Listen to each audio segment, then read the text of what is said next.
Okay, so story time. So it was Sunday morning. It was going pretty well, or so I thought. So anyways, my family and I weren't doing anything. We were just chilling at home. Then my mom told me to take out the dog.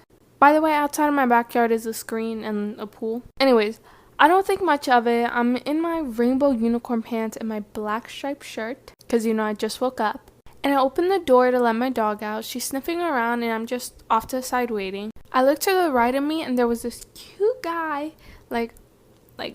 oh my, ooh. Anyways, he was just sitting there with his dog, just, enjoying life. I quickly try and hide because, I'm wearing unicorn pants and I don't want him to see me looking rough.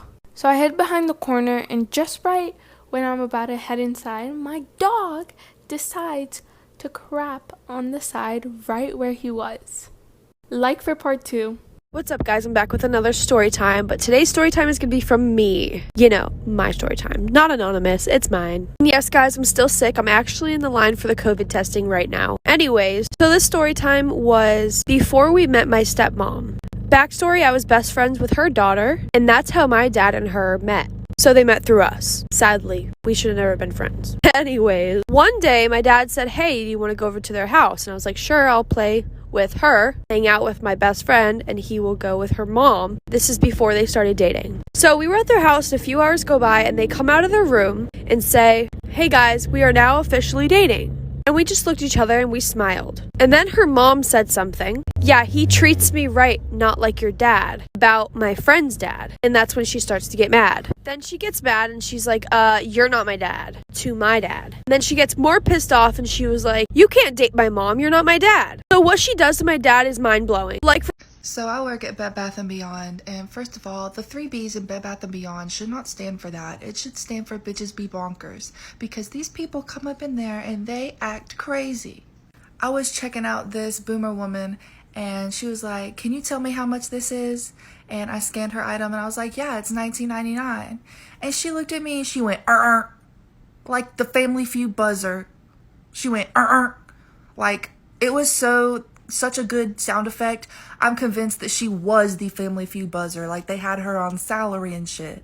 She seriously went, nope, it's supposed to be $14.99.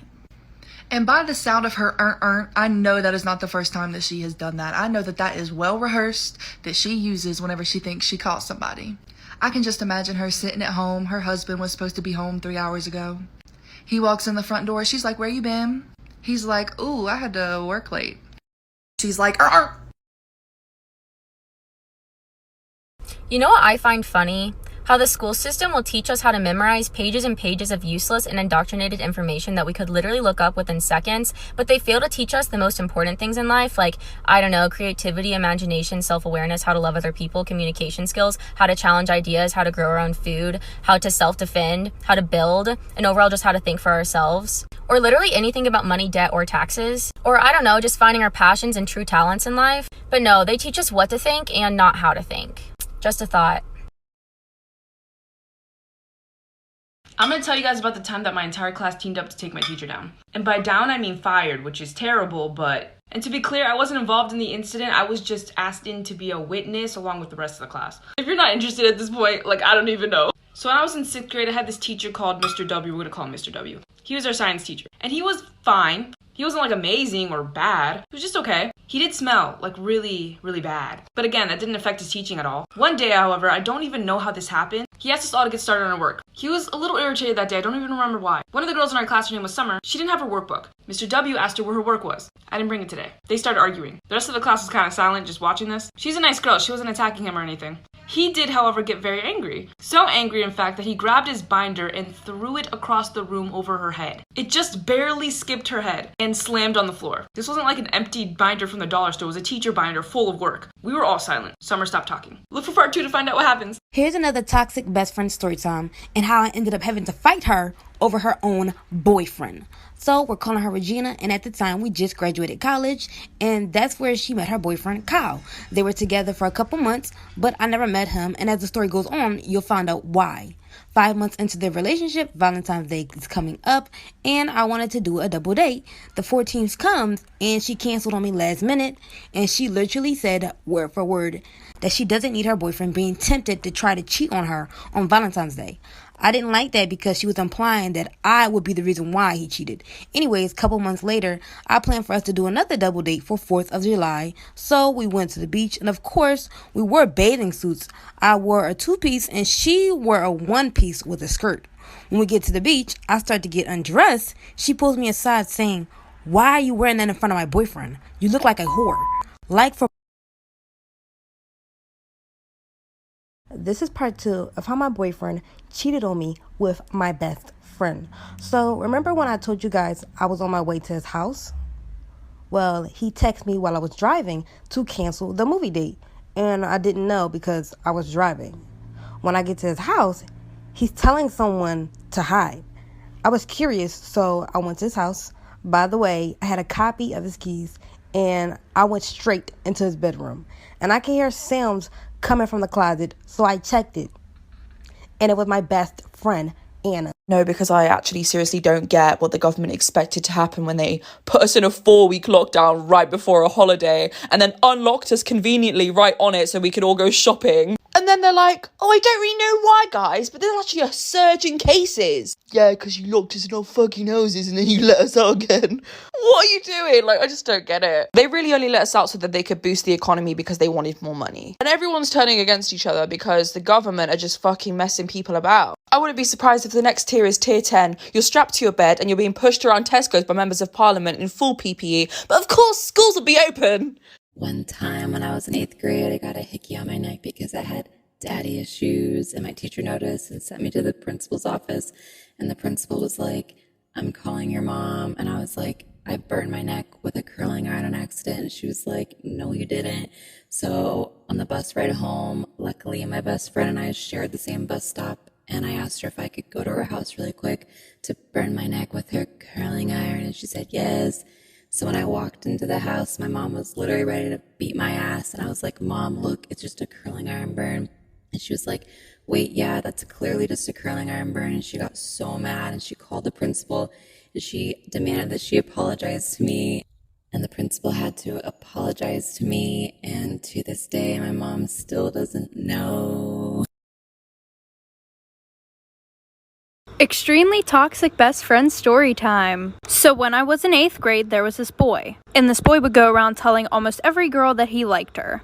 And I was one of those girls. And he would do stuff with all of us. And there were like 11 of us. So we all hated each other. Especially this one girl, and we're gonna call her Abby. And every time we saw each other, we would be super mean to each other. Well, a year passed, we stopped talking to this kid. And I bumped into her at homecoming and basically apologized. So after that, we became best friends. And everything was good until every time I told her about a guy, she would start talking to them. Like this one boy that I was Snapchatting and talking to, she accidentally sent nudes to him and said, "Oh, sorry, I meant to send them to my boyfriend." So then she called one of my other best friends and said, "No, it actually wasn't an accident." And of course he told me because he was my best friend. So I was like, whatever, and stopped talking to the boy. And she did it again, like for part 2. Secret you kept from your parents in high school. I used to cheat on all of my tests, and we would wear uniforms, so I'd wear this little skirt. I would flip up the skirt and write all of the answers in like washable ink. And what is the teacher going to do? Ask you to lift up your skirt? Like sexual harassment. Story time on how my boyfriend cheated on me with my best friend. In high school, I was not really popular, but I was talking to this one guy. Let's call him Nick. Nick was also known for cheating, but he told me that they were just all rumors. I also had a best friend, and let's call her Anna. So fast forward, we started dating, and one day I get a text from him saying, "Hey, can you come to my house tomorrow to watch a movie?" So I text him saying, "Of course, meet you at 7. He says, "Okay, see you." The next day, it was 6:30. I started driving to his house for the movie. Well, while I was driving, he probably texted me asking to cancel, but I was driving, so I didn't hear it. So I pull up at his house, and he's in his bedroom. Well, he must have seen me look at him because he looked like he was talking to someone and told them something about hiding. If you want a part 2, let me know down below in the comments. Okay, so story time. So basically one time in 5th grade, my dad took me to get breakfast from Dunkin' Donuts. We went there before school like always, and as we were there, this strange man outside was staring at me and like making faces. Super creepy. We didn't know him or anything, so we walked inside and I was kind of freaked out. I told my dad that I was creeped out by him and he told me that nothing bad was gonna happen. Or so he thought. So we got our foods and we ate it. Everything was fine, chill. After we were done, we got up to leave. The man was gone by now, so I felt better But then on the way to my school, I saw him walking on the sidewalk. Like, I figured he was going to his house or like somewhere else. When we got to my school, no one was outside. It was kind of weird. We went to open the door because my dad was a part of the PTA, so he came in with me. The door for some reason was locked. My music teacher out of nowhere ran out and brought us inside quickly. She told us that our whole school was on code red. Scary. And that a man was in our school, so we went inside and I went and hid in the music room. Like for part 2. So this is probably my favorite story about my cheating ex. As many stories as I have on him, this one happened after we were broken up. He had left me for a girl that he was seeing on the side and we hadn't spoken in months. We had both blocked each other on pretty much everything. But as most girls do, I do have my fake Instagram account and he seemed pretty happy in his new relationship. I believed that until I got a DM from a girl. She sent me screenshots of messages and fake accounts that he had made to communicate to her. So he had literally been cheating on the girl that he was with now with her the whole time. I literally don't understand people sometimes. Both him and I were in the same friend group, mostly because we pretty much grew up together. So I talked to another member of the group about what we should do. Now, I believe in karma and that people get what they deserve, but who's to say that I'm not karma? So we decided to show up to his house with not only the girl he was cheating with, but all the girls he cheated on me with. And take care of this, I kid you not, game show style. Follow, share, interact, and I'll do a part 2. Okay, so I'm about to tell you how you can get back at him by basically getting in his head and staying there forever. Because that petty shit, like sending long ass paragraphs and fucking his best friend, that doesn't work. Because he is going to feel like he was right for letting you go because the person who is meant for him would not be a petty, immature bitch, okay? So what you need to do is basically become the one that got away. You need to become unavailable to him. You need to follow the 90-day rule, all right? You need to glow up. This sounds like some self-love bullshit, but the thing is that a guy's hardest emotions are sadness, guilt, and regret because they find it very difficult to deal with. And when you're unavailable to him and you're not putting up with his fucking bullshit and you're becoming a better person without him, he's going to be filled with so much regret. It's literally going to consume him. He's going to put you on a pedestal. Every girl that comes after you, he's going to compare them to you. Him feeling like fucking up with you was the worst mistake he could have ever made. It's the most painful thing you could ever do to him. I had just moved into my first apartment with my boyfriend. On move-in day, my boyfriend was working, so I started moving things alone. I noticed my neighbor, who is a man probably in his late 60s, was watching me the entire time, so I waved as I was going into my apartment. When I walked out of my apartment, he was standing outside my door and said, "I guess I should have helped you." That was the last encounter I had for about a week. My boyfriend had never seen this man, so I assumed he believed that I lived by myself. My next encounter, it was about 11 p.m. and I took my dog outside to go potty. I looked up and the same man was watching me from his blinds. I was extremely creeped out, so I looked away and tried to get my dog to hurry up. I looked at his blinds again and he was no longer there. About 30 seconds later, my dog started to freak out and lunge. So I looked and the man came outside. The first thing he said is, "I just wanted to let you know I walked into your apartment." Story time. So just when I thought dating couldn't get any worse, surprise, it did. I went on this date. It was like a FaceTime date the other night with this guy and it was going okay at first. It was a little bit awkward, but it was fine. Pretty soon into the date, he asked me what my type was. And I said, well, I don't really have a type. Like, all my exes are pretty different, which is true. And then I asked him what his type was. He looked me straight in the eyes and said to me, well, normally I go for really strong, motivated, and independent women, but they're all pretty heartless. So I'm trying something different. Excuse me, bitch? Storytime on how my mom tried to convince me to have a threesome with her. So I had just graduated high school, and my mom was single for a while. Then she started dating this guy, which me and my brother really liked, but he was a few years younger than my mom. And honestly, we were happy for her. She was very depressed and miserable with my dad, so we were okay with it because she was finally happy. So like I said, I had just graduated high school, and I always said I never wanted to go to college, so I started working retail. One day while I was at work, my mom called me and said, "Hey, let's go out shopping." And who am I to say no? So after I got out of work, I met my mom and we went lingerie shopping. That's what she specifically wanted to get. So we were at the store, and the first thing she said was, "Let's get matching sets," which was weird coming from my mom, but I said, "Fine, come back for part 2. So when I was a sophomore in high school, I had this teacher who would only let the students in her class use the restroom one time per semester. Well, one day I raised my hand and I was like, "Excuse me," I don't remember her name, "can I please use the restroom?" And she was like, "No, you can't, because you've already used the restroom in my class this semester." Well, excuse me, you can't dictate my bladder. So I'm like all frustrated, and I started secretly texting my mom because I wasn't allowed to use my phone in class. And I was like, "Mom, I'm sitting in class right now. My teacher won't let me use the restroom." And she was like, "I'll take care of it for you." And I was like, "Okay." So like 5 minutes goes by, and all of a sudden my teacher's phone starts ringing, and she walks up to it and answers it, and she's like, "Hello?" "Yeah. Okay, thank you." And then she walks up to me like so angry, and she like slams the pass on my desk, and she was like, "Since you have to go that bad." And I was like, "Yeah, I really do, thanks." And I got up and left. I didn't even have to go to the bathroom. It was just the principle of it. I just roamed the halls. This is why you should never leave the table when you're on a blind date. One of my best friends and I worked at the same restaurant. When I came in later that day for my shift, she told me a crazy story. She said that her first table were this guy and this girl, and she could tell they were on a first date. The girl was nervous, so she ordered a glass of wine. As far as she knew, the date seemed to be going well, and the girl got up to go to the bathroom. Right when my friend was about to come over and bring the silverware, she saw him put something in her wine.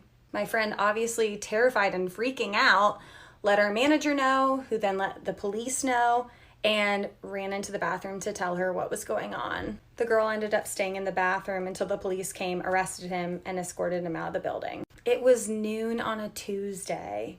You don't think you're going to be drugged at noon on a Tuesday. Storytime are the most dirtiest college roommate ever. By the way, we're calling her Jessie. So I moved in before Jessie, and I get settled and decorate. The next day, she comes and throws her bag on the bed, then leaves. I thought it was weird because she didn't even say anything to me. Couple hours later, she comes back, and I'm like, hello? And she's like, "My bad," and comes gives me a hug. She smelled very bad. She starts unpacking all of her clothes and blankets, but they smelled like mildew. Anyways, a week later, there's this party going on for freshmen, and she goes, but I stay in because I had a migraine. I told her that when she comes back, can she keep the light off? Now it's 2 a.m., and she comes back in very loud, uses the bathroom, then goes to sleep. And now I'm up, so I got up to use the bathroom too. When I sit down on the toilet, I feel something very squishy. It was dark because, like I said, I had a migraine. I get up, turn the light on, and I was sitting in her shit. I had a crush on my brother's best friend. We're gonna call him Pedro. One day, my brother and Pedro had a plan to go to the beach together, and then Pedro invited me. And I was like, "Let me check if I have something to do." I don't. I'm going. I'm gonna go, Pedro. Don't worry. The night before, I was like, I need to look scandalous. Like, so scandalous. So I remember I wore this 2-piece bathing suit. So long story short, the day came and we went to the beach. So we get to the water and immediately I go in. I wanted to show him, like, I'm a bra girl. Oh, this is the best part. So I'm coming out of the water and I'm trying to look like a baddie. Like, I'm trying to walk out all cute, like the hair is wet and everything. And I noticed Pedro was looking at my legs. So I was like, maybe he's trying to shoot his shot. So I went to go tell him something. And I was like, "Why do you keep looking at me?" And he was like, "Look at your legs." I look at my legs. There's a whole ass piece of poop from the beach water.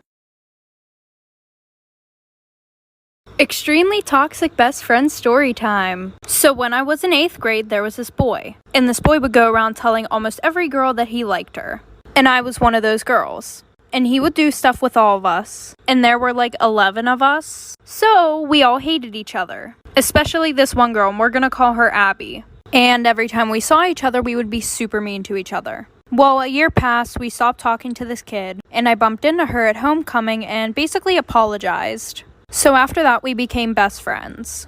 And everything was good until every time I told her about a guy, she would start talking to them. Like this one boy that I was Snapchatting and talking to, she accidentally sent nudes to him and said, "Oh, sorry, I meant to send them to my boyfriend." So then she called one of my other best friends and said, "No, it actually wasn't an accident." And of course he told me because he was my best friend. So I was like, whatever, and stopped talking to the boy. And she did it again, like for part 2. This is the reason why girls lie about having a boyfriend when guys try to talk to them. Last week, there was a woman in Harlem, New York, and she was brutally attacked by a man after turning him down. This 31-year-old mother went to go buy a bottle of wine after work. 2 men walked in the store and one of them offered to pay. And she politely declined and said no thank you and that she could pay for it for herself. When she got ready to walk out, the men basically said that she thinks she's better than them. The men followed her out and threatened that what was she going to do about it. So she tried to ignore them and go about her day. Then they chased her across the street, kicking her, and one of the men tried to bite her eye out, but ended up biting her forehead, leaving a deep wound. She was screaming and she just wanted to get her daughter.